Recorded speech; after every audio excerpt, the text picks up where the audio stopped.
message de la foi que nous proclamons.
Chers frères et sœurs dans la foi, fidèles téléspectateurs de Baol TV, chers internautes qui nous suivez sur le lien www.baoltimes.com, vous suivez votre émission Temps de Carême numéro 3. À la présentation de votre émission, Florent Nyan. Cette année 2021 est dédié à Saint-Joseph et nous sommes dans la semaine qui nous mène vers la fête de Saint-Joseph le 19 mars. Nous allons prier Saint-Joseph. Je vous salue, Joseph, vous que la grâce divine a comblé, le Sauveur a reposé dans vos bras et grandi sous vos yeux. Vous êtes béni entre tous les hommes et Jésus, enfant divin de votre virginale épouse, est béni. Saint Joseph, donné pour Père au Fils de Dieu, priez pour nous dans nos soucis de famille, de santé et de travail, jusqu'à nos derniers jours, et daignez nous secourir à l'heure de notre mort. Amen. Aujourd'hui, chers internautes, je reçois dans mon émission Temps de Carême Monsieur Abraham Baboussen. Je vais vous laisser, il va se présenter. Je voudrais saluer tous les téléspectateurs de Baol TV ainsi que de Baol Times. Je réponds au nom de Abraham Baboussen Diatta. Je suis maître de chœur ici à la paroisse Notre-Dame des Victoires de Diourbel. Donc vous comprendrez que je suis maître de chœur de la chorale Notre-Dame des Victoires de Diourbel. Dans la vie, qu'est-ce que tu fais, Abraham? Voilà, dans la vie, je suis étudiant en 3e année en droit privé et je viens d'obtenir ma licence en droit privé avec spécialité carrière judiciaire. Merci. Donc c'est Abraham tout à l'heure. Donc nous allons aborder le sujet chorale dans l'église. Frères et sœurs dans la foi, voici l'invitation que nous vous adressons pour ce carême 2021. Pour nous les chrétiens, le carême est un temps qui rappelle l'importance du partage, de la prière, du don de soi et du pardon dans nos vies quotidiennes.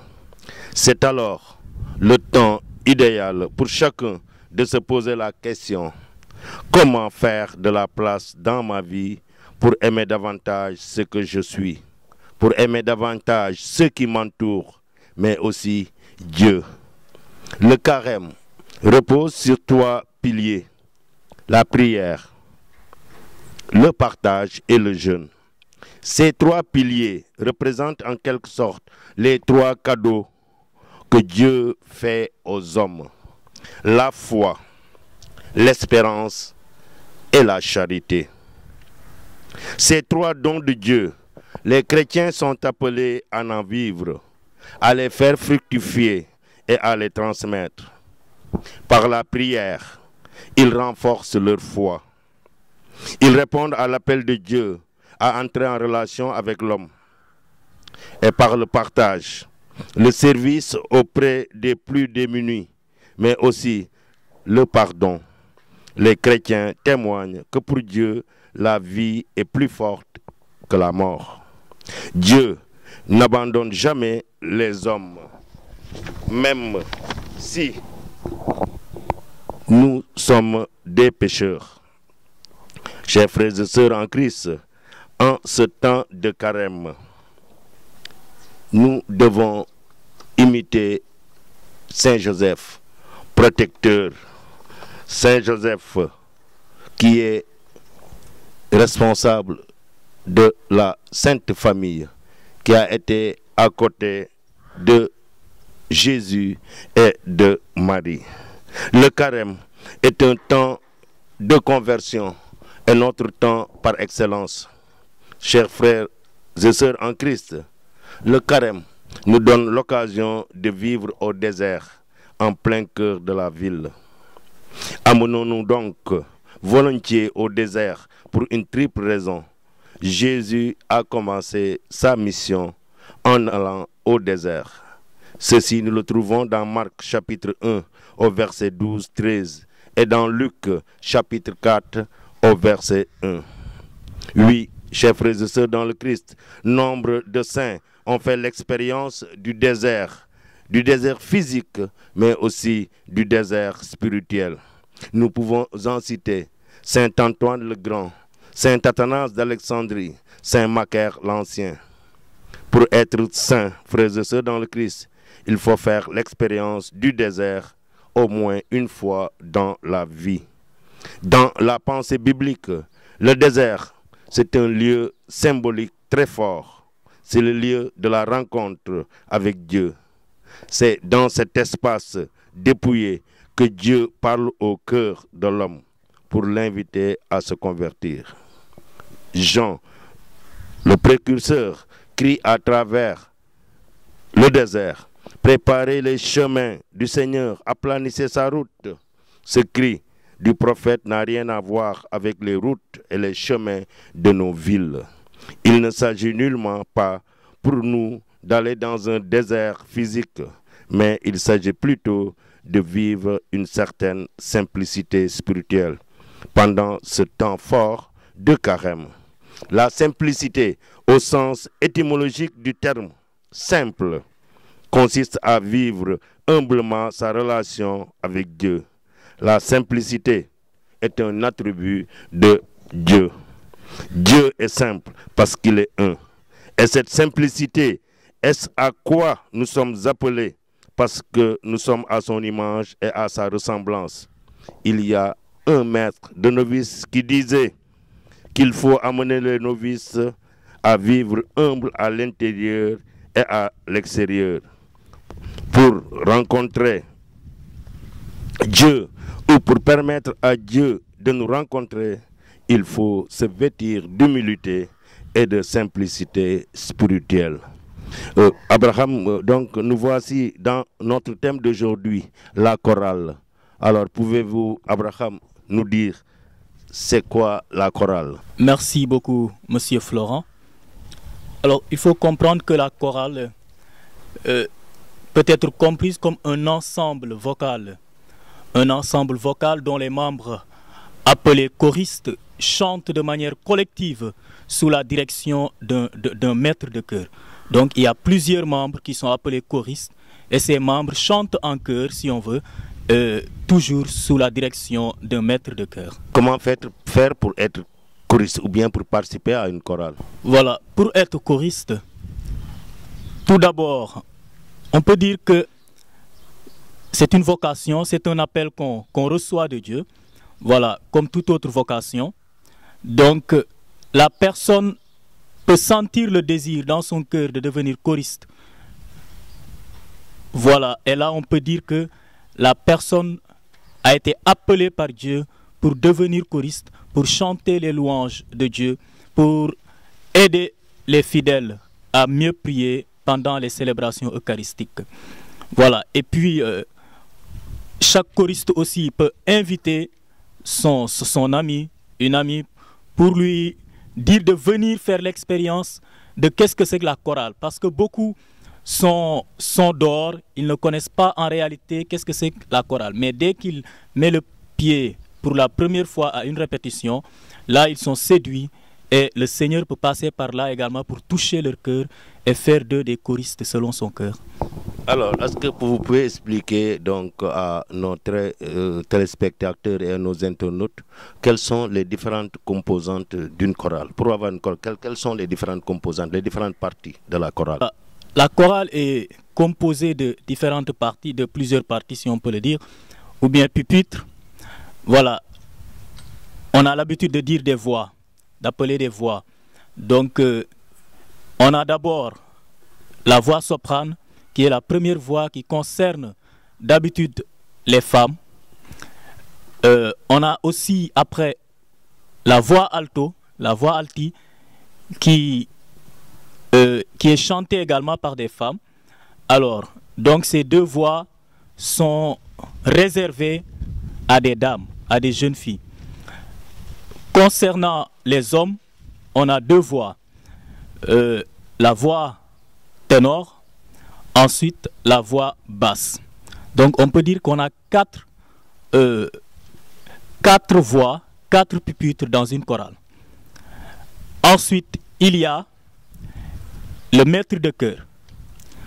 Après le maître de chœur, il y a aussi les instrumentistes, le pianiste, le guitariste. Donc ce sont les différentes composantes d'une chorale, telles qu'on a l'habitude de le voir ici au Sénégal. Parce qu'ailleurs, on peut avoir plusieurs voix. Voilà. Allant même jusqu'à 8 voix ou plus. Merci Abraham. Donc, nous continuons tout de suite pour parler de chorale. Et nous allons vous demander quel est le rôle de la chorale dans l'Église. Le rôle de la chorale dans l'Église est d'aider le peuple de Dieu à prier. La chorale a pour rôle de soutenir la prière de l'Assemblée par les différents chants. Donc, avec les chants de la chorale, le peuple peut prier mieux. Le peuple entre en prière.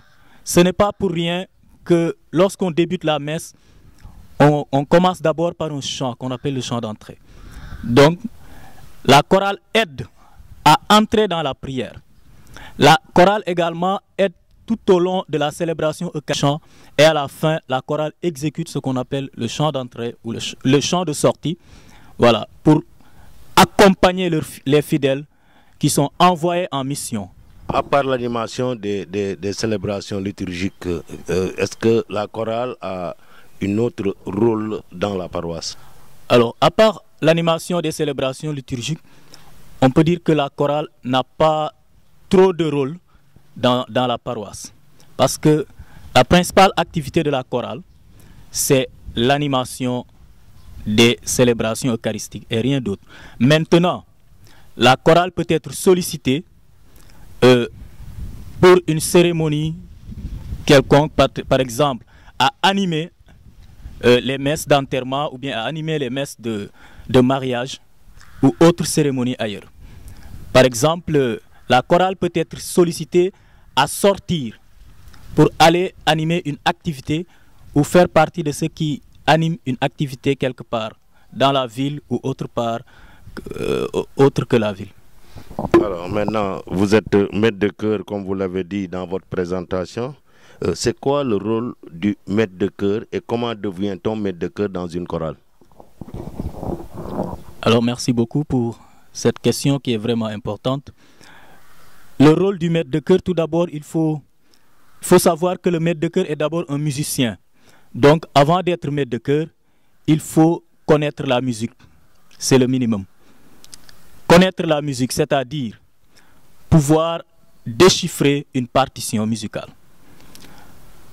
De ce fait, le maître de chœur a pour rôle de préparer et de coordonner le chant des différentes pupitres dans un chœur ou bien dans une chorale afin d'exécuter une œuvre musicale.